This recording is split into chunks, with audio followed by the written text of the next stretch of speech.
ہمارے آدمی کے لیے تو ایک جملہ توہین کا بہت بڑی چیز، کوڑا برداشت کرنے کا، لیکن عزت دار آدمی پہ ایک ایسا توہین والا جملہ۔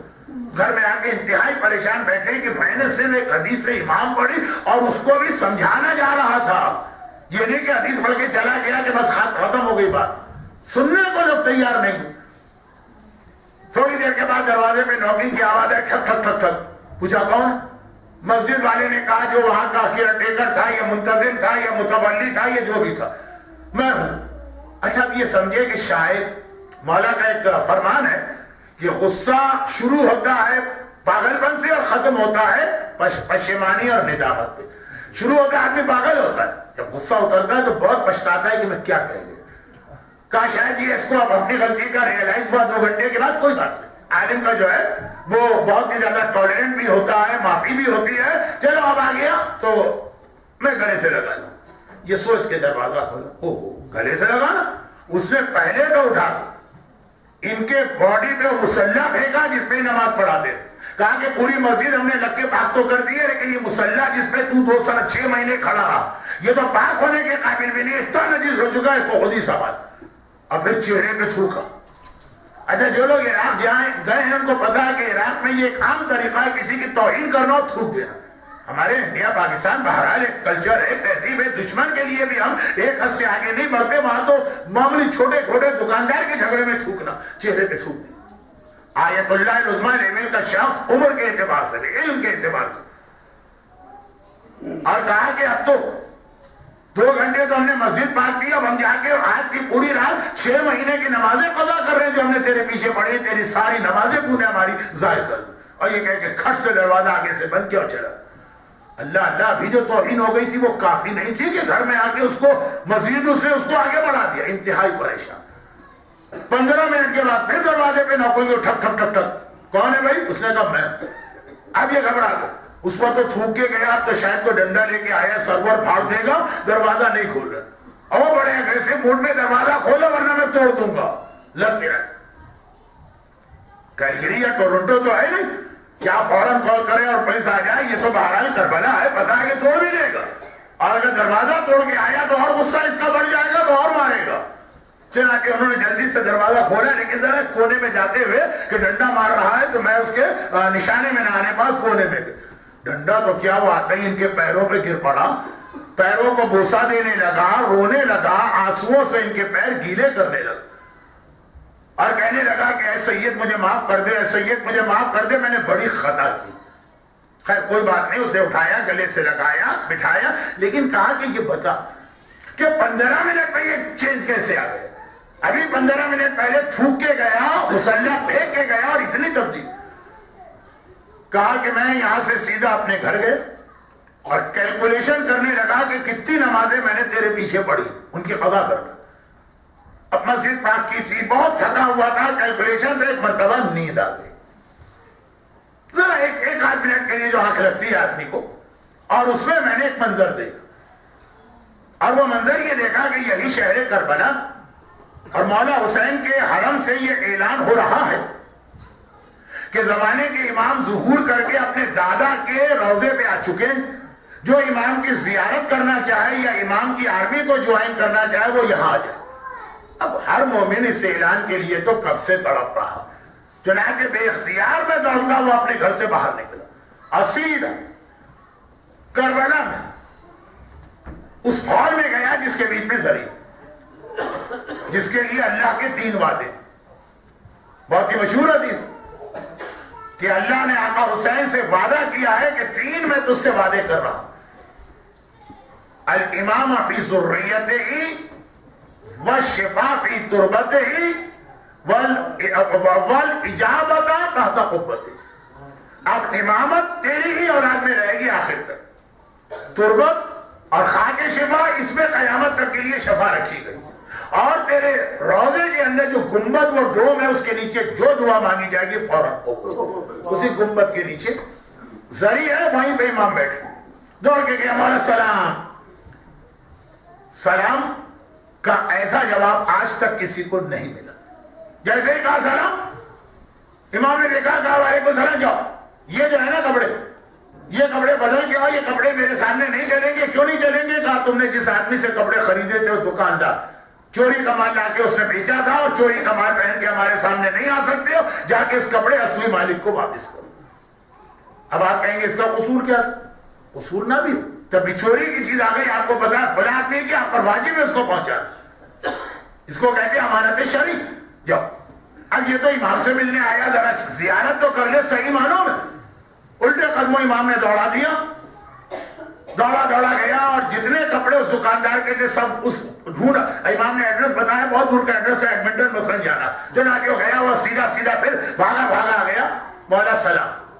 امام نے کہا جس سواری پہ آ رہے ہو جاؤ، یہ گھوڑا جا کے واپس کرو، یہ اس کا اصلی مالک کھلا ہے، تمہارے ہاتھ کی غلط طریقے سے بیچا گیا. یعنی گھوڑے کا مطلب آپ کی بہترین گاڑیاں.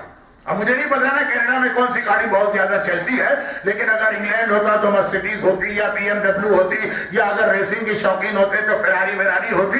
تو جو بھی گاڑیوں کا دے کرو. وہ امام سے زیارت کرنا چاہتا ہے، بیٹھ کے سانس تو لے لے. بھگا دی گئے.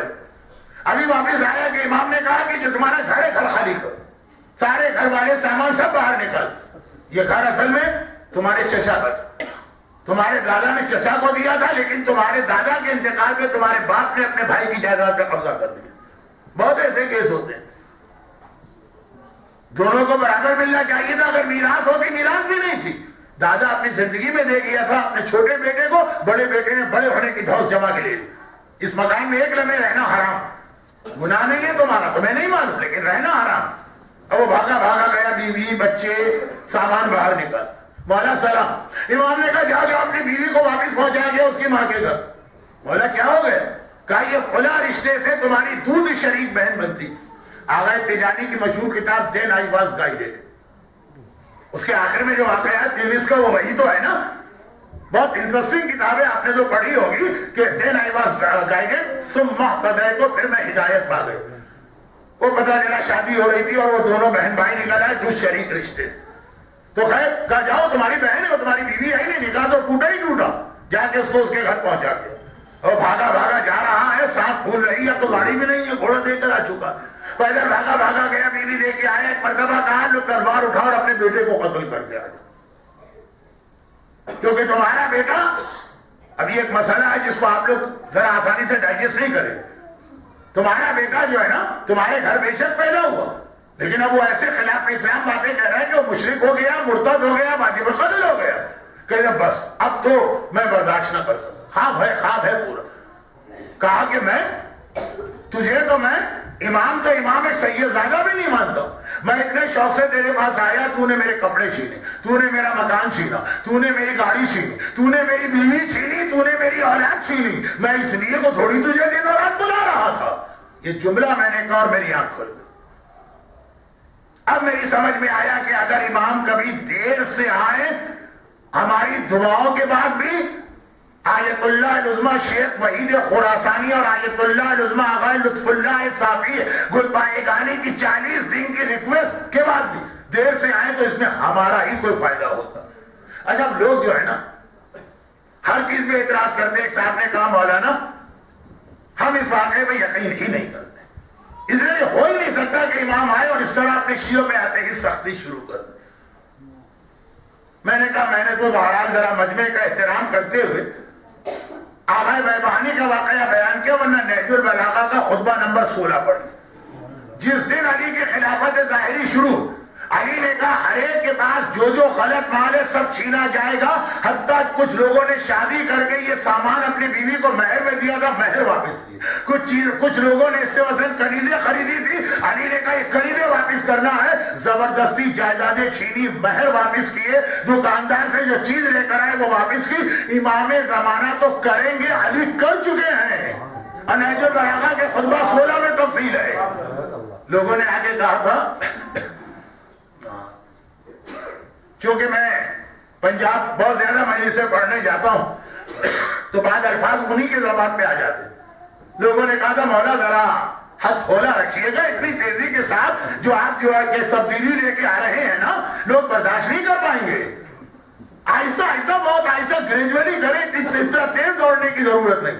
تو مولا نے خطبہ نمبر 16 دیا 16 نہج البلاغہ کے خطبات کی نمبرنگ میں +1 -1 کا خیال رکھا کرے، کاؤنٹنگ میں کہیں کہیں اختلاف۔ ایسا نہ ہو کہ آپ دیکھ کے آئے کل کہ مولانا اتنا بڑا جھوٹ بولا ہے ہی نہیں خطبہ یہ نہج البلاغہ، مولانا چھینی ہے یہ ساری چیزیں جو ابھی آپ واقعی میں سن رہے ہیں کہ امام آ کے لیں گے، جائیداد، سامان، دکاندار کی چیز، حتیٰ شادیاں تک ہو گئی، اور ہم نے اپنی بیوی کو مہر میں مثلا 5 تولے ایک سیٹ لا کے دیا، امام نے چھین لیا کہ حرام مال تھا، تبھی علی کے خلاف اتنا بڑا یہ تو میں نے اس لیے کہہ دیا کہ بعض لوگ بجائے اس کے کہ واقعے کے میسج پہ غور کریں، اس کو کسی طرح سے واقعے کو ڈینائی کریں تو سوچ اس قسم کی سوچ و فکر میں لگ جاتے ہیں۔ تو نہج البلاغہ پڑھ لیجیے گا تو امام دیر سے اگر آئے، اور بہت ہی مختصر ایک جملہ کافی، یعنی مجلس کو ختم کرنے کے لیے، اور وہ یہ کہ اگر پریپریشن مکمل نہ ہو، بھئی امام کا لیٹ یا ڈیلے آنا ہمارے لیے فائدہ مند کیوں ہے؟ کیونکہ ہماری تیاری ابھی پوری ہے۔ یہ نہیں ہے کہ ہم کا امام دیر سے آ رہے کوئی فائدہ اسی طرح بیٹھے رہو۔ مومن ہے، گوتم بدھ کا اسٹیچو نہیں ہے کہ آپ کی یہی ایک تصویر 300 سال تک چھپتی رہے۔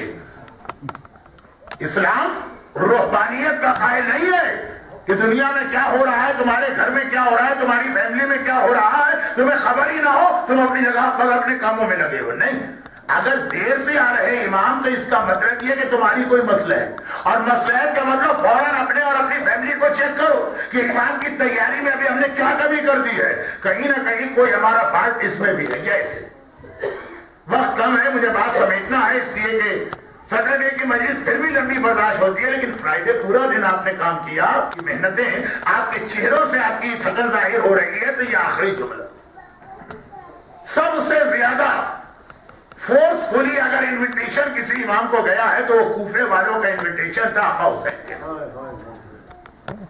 ہر طرح سے انہوں نے آقا حسین سے اپیل کی ہے، خط بھی آئے، ڈیلیگیشن بھی آئے، قیامت کے دن اللہ سے کمپلین کی جائے گی کہ اے اللہ ہم تو تیار تھے، حسین آنے کو تیار نہیں ہے۔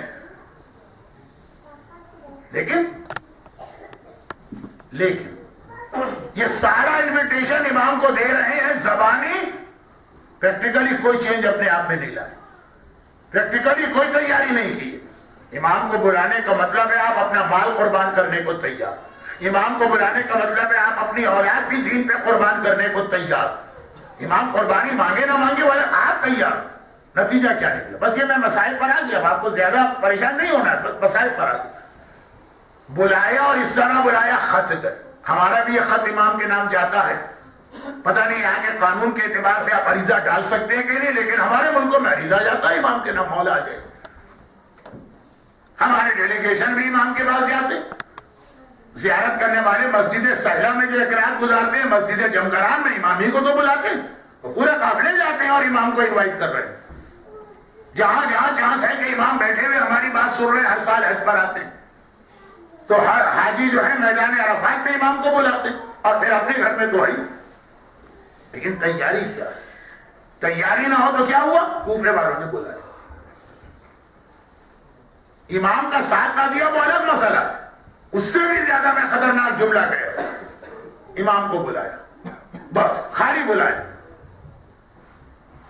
ادھر یزید نے یہ دیکھا کہ کوفے کا اس وقت کا گورنر مسلم ابن عقیل کے موومنٹ کو روک نہیں پا رہا، کئی بڑا ویک، فوراً اس کو چینج کیا، اور ابن زیاد کو جو ایکچولی بصرے کا گورنر تھا وہاں سے اس کو کوفہ شفٹ کیا۔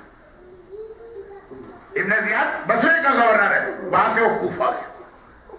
کوفے کے چاروں طرف ڈیزرٹ، ڈیزرٹ میں مرد بھی اگر ٹریول کرتا ہے تو چہرے پہ ایک نقاب ڈالتا ہے تاکہ ریت اس کو نقصان نہ پہنچے، یہ چہرے پہ نقاب ڈال کے کوفے میں انٹر ہو۔